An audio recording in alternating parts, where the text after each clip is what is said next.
ఇప్పుడు అంటాడు, ఏమంటాడంటే 11వ వచనంలో నేను త్వరగా వచ్చుచున్నాను. ప్రభువు చెప్తాడు, నేను తొందరగా వస్తా ఉన్నాను, నేను త్వరగా వచ్చుచున్నాను.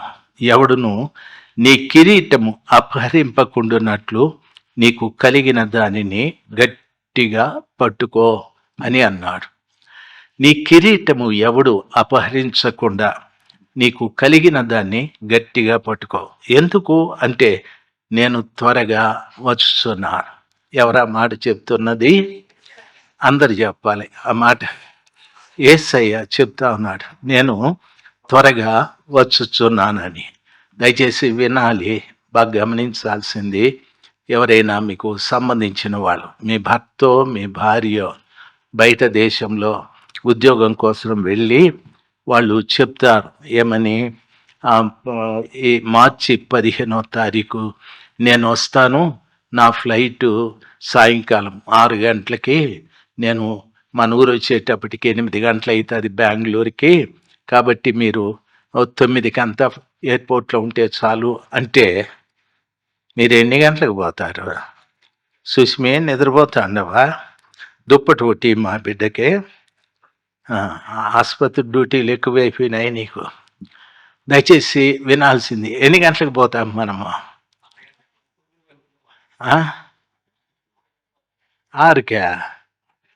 పొద్దున్న నేను పోరా, పొద్దున్న నేను పోయి ఆ ఫ్లైట్ దిగినోని ముద్దు చూసుకుంటా, పోయేవని ముద్దు చూసుకుంటా, కోతుల్లాగా ఆడ పడితే ఆడ అవి చూసుకుంటా ఇవి చూసుకుంటా. ఏమ్మా నీ మొగుడు ఎప్పుడు వస్తాడంటే రాత్రి 9కి అని. ఇప్పుడే ఎందుకు వచ్చినావంటే వచ్చేస్తే పానం అట్లా పెరుగుతుంది. వచ్చేవాని కోసము వీళ్ళంతా తొందరగా వెళ్ళిపోయి ఎదురు చూస్తూ ఉంటారు. ప్రభు అంటాడు, నేను త్వరగా వస్తున్నానని. త్వరగా వచ్చే ప్రభు కొరకు మనం ఎట్లా ఎదురు చూడాలా? ఈ ముందులో యశోదమ్మ కూర్చోంటే ఏదో ఒకటి చెప్పుండేది. పాపం ప్రమోషన్లు వచ్చి వెనక్కి వెళ్ళిపోతా ఉంది. ఈ మధ్యన గుడికి కూడా సరిగా రావడం లే పాపం. జ్వరమా వస్తే వస్తుంది, నాకు కూడా జ్వరమే. జ్వరం మనల్ని దేవుని దగ్గరికి పోవద్దు అంటుందా? దయచేసి గమనించాల్సింది, ఇవన్నీ సాకులు. రాని జ్వరం రాని, లేకపోతే ఏదన్నా రానిలే, ప్రభు సన్నిధానంలోకి వచ్చి పడిపోవాల. కాబట్టి త్వరగా వస్తానని ప్రభు చెప్తే మనం ఆయన భార్యలం కదా, మనకెంత ఆసక్తి ఉండాలా?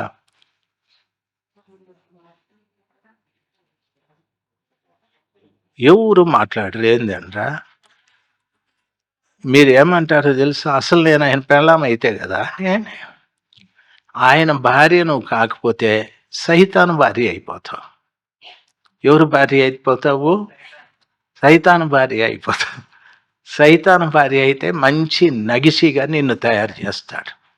నగిసిగా అంటే తలుకు మెలుకు బట్టలు, పెదాలకు రంగులు, చెవుల్లోకి లవలాకులు, ముక్కుల్లోకి బులాకులు, మెడలేకి మెడతాళ్ళు, చేతికి కంకణాలు, కాళ్ళకి గజ్జలు, గల్లు గల్లు గల్లు, ఇవన్నీ వేసేసి నిన్ను తిప్పుతూ ఉంటాడు. వాడు ఏం చేస్తూ ఉంటాడు?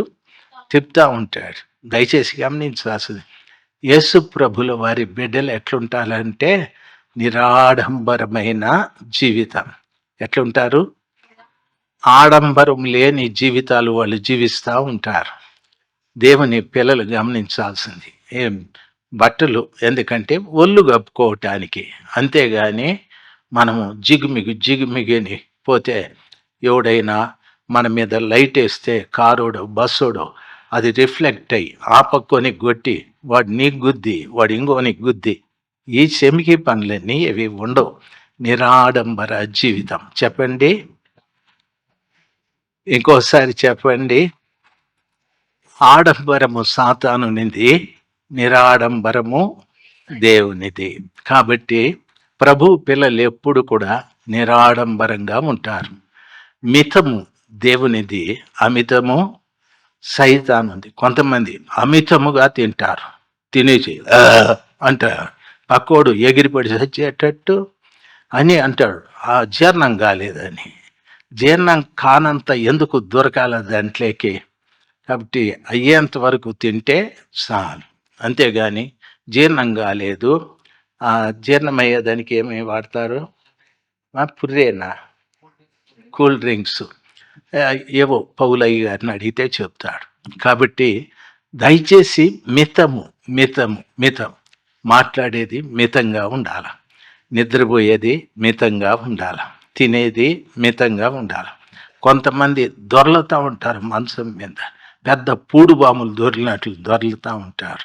దయచేసి అట్లా నిద్రపోకూడదు. మితం, అన్నీ మితం. మాటలు మితము, భోజనం మితము, నిద్ర మితము, అన్నీ మితంగా ఉంటేనే నువ్వు కాస్త ఆరోగ్యంగా ఉంటావు. అమితమైతే తొందరగా రాయి వెల్లూరులో పడుకో ఉంటావు. అంటే రెస్ట్ కోసంగా, ట్రీట్మెంట్ కోసం పోవాల్సి వస్తుంది. దేవుని బిడ్డలు నన్ను బాగా గమనించాలి. ఆడంబరం అనేది సైతానునిది, నిరాడంబరం అనేది దేవునిది.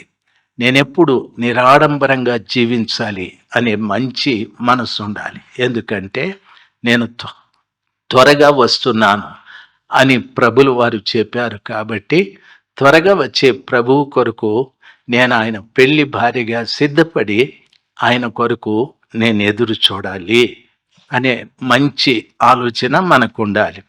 ప్రభులు వారు చెప్పిన మాట ఏమంటే, చూడు, జయించు వానిని నా దేవుని ఆలయంలో ఒక స్తంభముగా చేసేదను అంటాడు.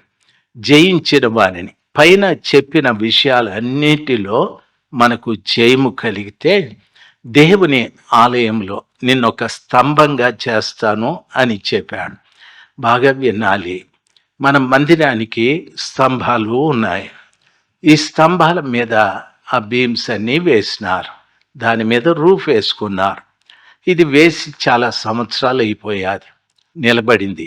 ఎట్లా నిలబడింది అంటే ఈ స్తంభాల మీద, ఇవి ఉన్న పిల్లర్స్ మీద, ఆ బీమ్స్ మీద నిలబడి ఉంది. దీన్ని ఇప్పుడు ఏమంటారంటే ఒక ప్రార్థనా మందిరం అంటారు. ఒకవేళ దీనికి స్తంభాలు బలంగా లేకపోతే ఇది కూలిపోయే పరిస్థితులు ఏర్పడతాయి. దేవుని పిల్లలు గమనించాల్సింది, మీకు జయ జీవితం ఉంటే, మీకేముండాలి? జయ జీవితం ఉంటే నిద్ర జయించండి, ఆకలి జయించండి. తరువాత మీరు, నేను పదే మధ్యన ఎక్కువ చెప్తా ఉన్నాను, మీ శత్రువు మీ నోరేనని. మీకు శత్రువు, మొదటి శత్రువు ఎవరు? మీ నోరే.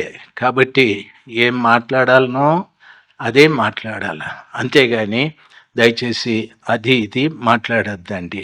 నిన్న సేవకుల కూటంలో, ఉపవాస కూటంలో కూడా చెప్పినాను, పొరపాటును కూడా ఏది మాట్లాడద్దండి. మీరు ఏదైనా, మీకు సంబంధించింది ఏదైనా మాట్లాడుతున్నారు అంటే నిజంగానే మీరు చాలా పాపంలో పడిపోతారు అని చెప్పినాను. ఎట్లా పడిపోతారంటే, మీ బైబిల్ తెరిచి మీకా గ్రంథము 7వ అధ్యాయము చూడండి. మీకా 7వ అధ్యాయం. ప్రైజ్ ద లార్డ్, హల్లెలూయా. వచనం చెప్పుమా. మీకా 7వ అధ్యాయము 19వ వచనం. అందరూ తీయండి సార్, అవకాశం ఉంటే అది డిస్ప్లే చేయను. ఆయన మీకా పేజీ నెంబరు 767 పేజీ. మీకా గ్రంథము 7వ అధ్యాయము 19వ వచనం సార్. ఆయన మరల మన యందు జాలిపడును. సార్, నాతో పాటు చెప్పండి.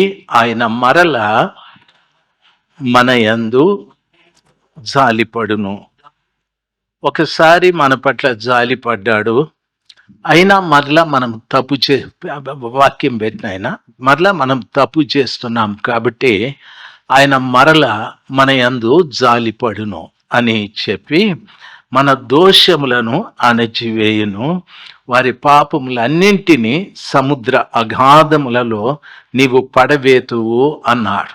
నేను అది చెప్పినప్పుడు స్టెల్లమ్మ వాళ్ళ అమ్మ ఆ కుర్చీలో కూర్చోలేక పడిపోయింది అట్లే. ఎందుకు అంటే మైకం వచ్చి కాదు, నవ్వలేక పడిపోయింది. ఎందుకు అంత గట్టిగా నవ్వింది అంటే, నేను చూస్తానే ఉన్నా, ఊగి నవ్వుతా ఉంది, నవ్వే శక్తి లేక.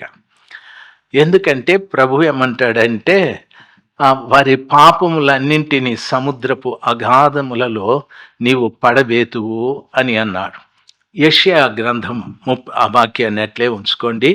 యెషయా గ్రంథం 38వ అధ్యాయం 17వ వచనాన్ని కూడా చదవండి.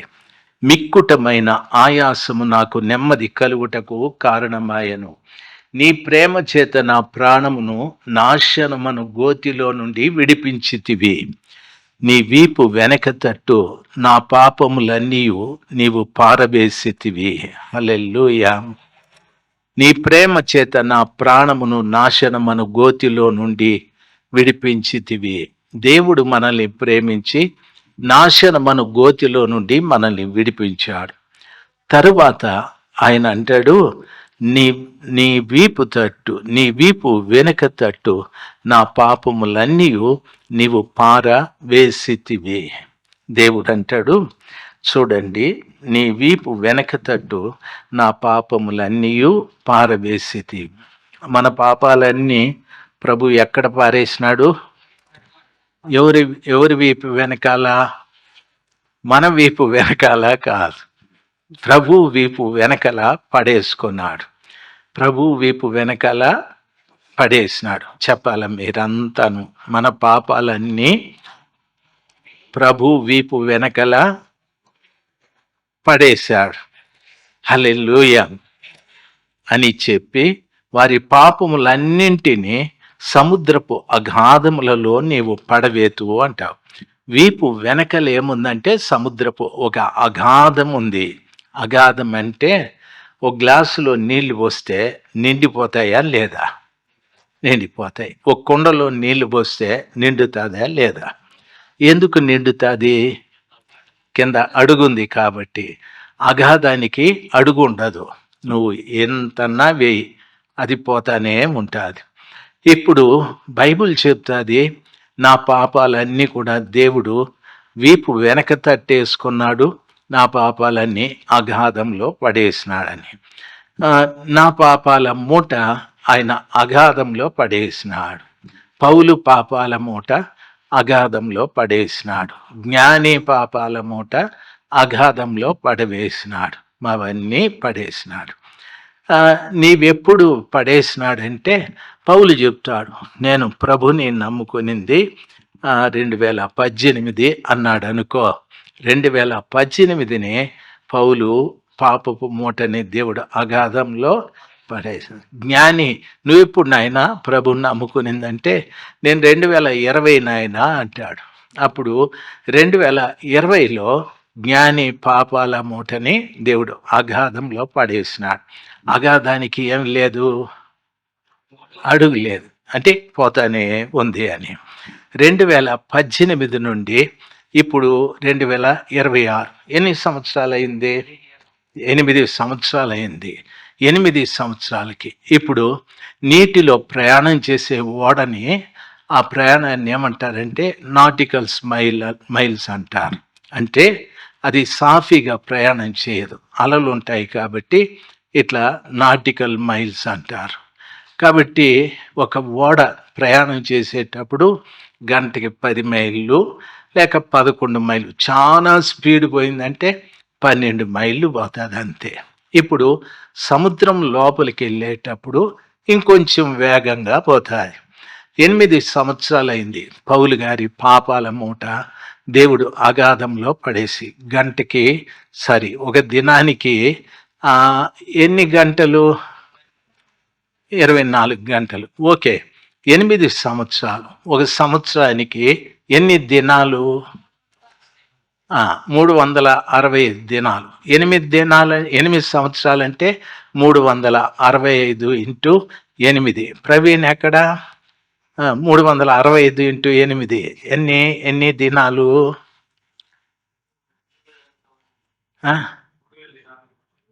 3000 దినార్లా? ఈ లెక్కలో లేయంట్రా అట్లా పైకి. అన్ని దినాలు, దినానికి 24 గంటలు. 24 ఇంటూ అన్ని దినాలు ఎన్ని గంటలు అయిపోయినాయి?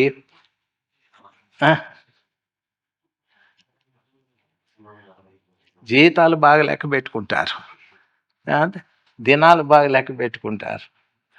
సరేలే ఏదో ఒకటి. 8 సంవత్సరాలు 70,000 పౌలు గారి మూట ప్రయాణమే 70,080 గంటలైంది. గంటకి 10 కిలోమీటర్లు అనుకుందాం. ఇప్పుడు దాన్ని లెక్క పెడితే 70,800 కిలోమీటర్ల దూరం పోయింది పౌలు గారి మూట. 70,800 కిలోమీటర్లు పోయింది. పౌలు గారు అప్పుడప్పుడు చర్చిలో మాట్లాడితే అంటాడు, నేను ముందు సారాయి తాగేవాడిని అంటాడు. ఊరికేలే ఆయన అప్పుడే ఏంది ఆయన ఇది అంటూ అన్నాడు. నువ్వు తాగవు కాబట్టి చెప్తాను. సరే, నేను అధికంగా బిర్యానీ తినేవాడిని. ఈ ఊర్లో ఎన్ని హోటల్స్ ఉన్నాయన్నీ నాకు తెలుసు. సూర్యన్నను కూడా పిలిచిపోయినాను, కావాలంటే అడుగు. ఇట్లా చెప్తాడు. నేను సీరియస్గా చెప్తాను, వినండి. అయితే ఆ విధంగా చెప్తాడు. చెప్పినప్పుడు చూడండి, ప్రభువేమో బాబు నీ పాపాలను నా వీపు వెనకేసేసుకున్నాను, తరువాత నీ పాపాలను నేను అగాధంలో పడేసినాను. అది పడి 70,800 కిలోమీటర్ల దూరం వెళ్ళిపోయింది అగాధంలో. నువ్వు అప్పుడప్పుడు ఆ మూటను ఎత్తుకొచ్చుకొని చర్చిలో ఇప్పుతావు ఏందియా? అప్పుడప్పుడు చర్చిలో వచ్చి మూట ఇప్పుతావు. నేను ఎట్లాంటినో తెలుసా?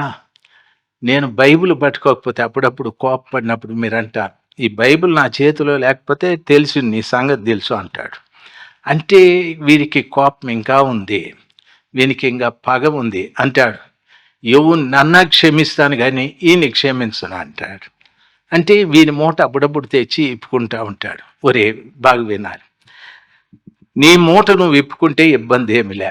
అంటే చూడు, మూట పోయి 70,800 కిలోమీటర్ల అడుగులో ఉన్న దాన్ని పోయి తీసుకొని వస్తాడు. ఎంత గజి ఎతకాడో చూడు. అంత దూరం ఎదుకొని పోయి ఎత్తుకొచ్చుకుంటాడు. ఎత్తుకొచ్చుకొని పోనీ పక్కోళ్ళ మూటలు కూడా ఎత్తుకొచ్చుకుంటాడు. పక్కోళ్ళ మూటలు ఎత్తుకొచ్చి ఇంట్లో పెట్టుకొని, వాడు రాజశేఖర్ ఎట్లాంటివాడో తెలుసా అని నా మూట ఇప్పుతాడు.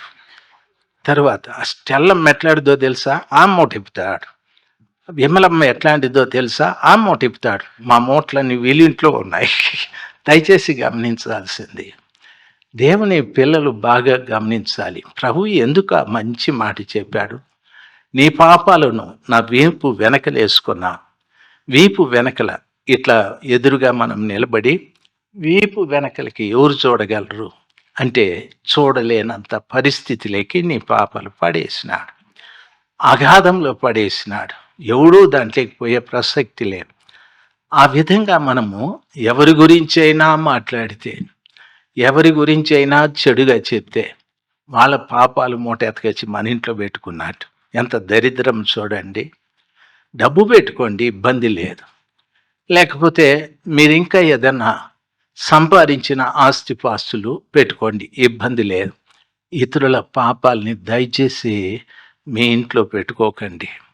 ఒక పదార్థం ఒకరోజు బాగుంటుంది, రెండో రోజు బాగుంటుంది, మంచి బిర్యానీ.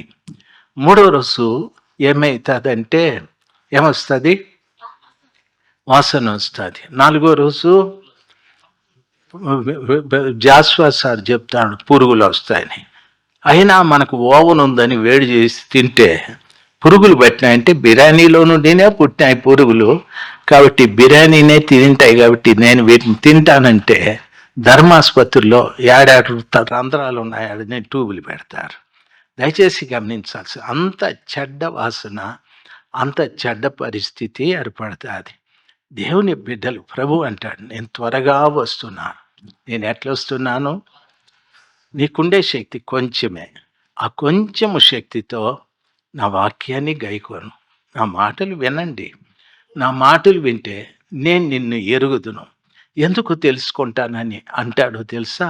నేను వచ్చిన దినాన నా కుమార్తె రామా, నా కుమారుడా రా అని నిన్ను పిలవటానికి ప్రభులు వారి మాటలు చెప్తూ ఉన్నాడు.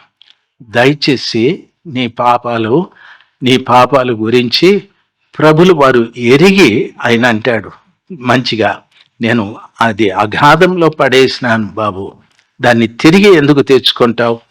నీది నువ్వు తెచ్చుకుంటే పర్వాలేదు, ఎవరెవరివో తెచ్చుకొని మీ ఇంట్లో పెట్టుకుంటావు, కుళ్ళిపోతారు బాబు, చెడ్డ వాసన వస్తుంది, పాడైపోతుందని ప్రభు చెప్తాడు.